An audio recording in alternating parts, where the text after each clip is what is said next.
Let's take some questions, really good questions this week. First one is from Sophia. Sophia says, if you had to kill someone, how would you do it? Now, when I first read the question, I started thinking, how would you dispose of the body? But that's really kind of a different question. For some reason, I had the same impression as you. Yeah, and the image we have here is from the Breaking Bad TV series. And when I was thinking of how would you dispose of the body, this thing that happens a couple times during the series, which is they dissolve the body in acid, was something that came to mind. But that's something we can discuss. But really the question is, how would we actually kill someone? And listen, I am not someone who in any way glorifies violence or has any desire to ever kill anyone. So for me, I think it would have to be the way that's the most disconnected from the actual physical act of killing as possible. So like certainly gun over stabbing someone because you could be further away. But even that, I mean, I think for me, it would be way easier to, I don't know,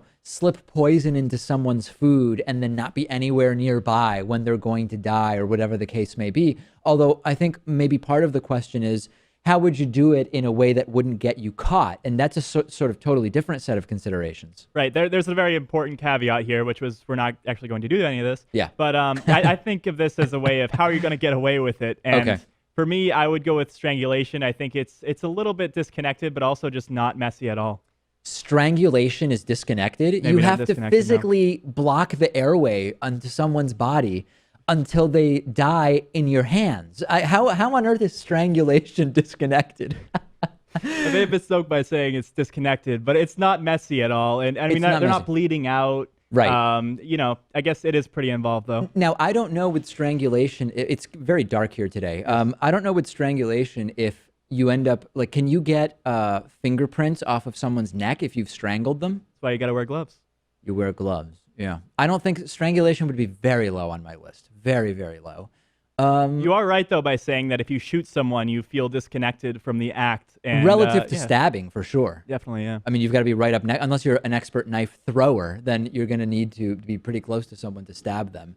So I think that there's another aspect of this that we're not sort of thinking about, which is what about something like carbon monoxide poisoning? And, you have this idea of if you could just get someone, if you tie someone up in a car in the garage and close the garage or something like that, then you could be across the country or halfway across the country, I guess, if you go right to a plane and have TSA pre-check so you don't have to get there super early to get through the security lines.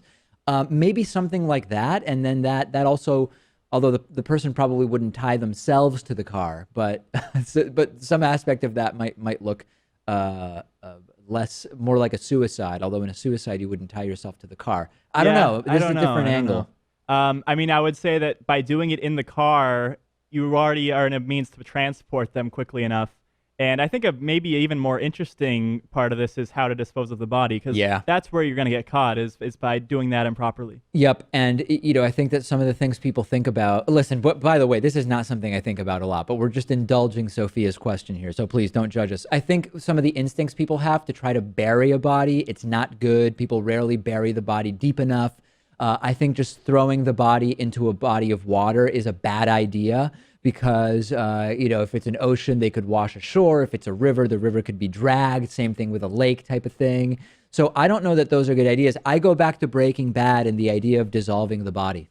Yeah, I mean, we live near a rocky coast in Boston, and lobsters will eat anything. Okay. Maybe I don't have to go any further than that, but if you're just able to tie the body down into some shallow area of water, that body will be gone in a couple hours. Pat's level of confidence with some of these suggestions is scaring me, and I think it's scaring our intern Melody as well. She's like 4 or 5 feet from Pat, and she looks absolutely horrified by this. Why are you so confident with some of these opinions, Pat? Maybe no comment on this one. Okay, so listen, I don't want to kill anybody. That's the reality of it. And I don't want to have to figure out how to dispose of the body. That's where I come down on this. But Sophia clearly wanted commentary on it, and she got it. There are books about this if you want to read into it. Sure. Not that you've ever seen any of them or could name any of the main 5 or 10 authors that write about this stuff.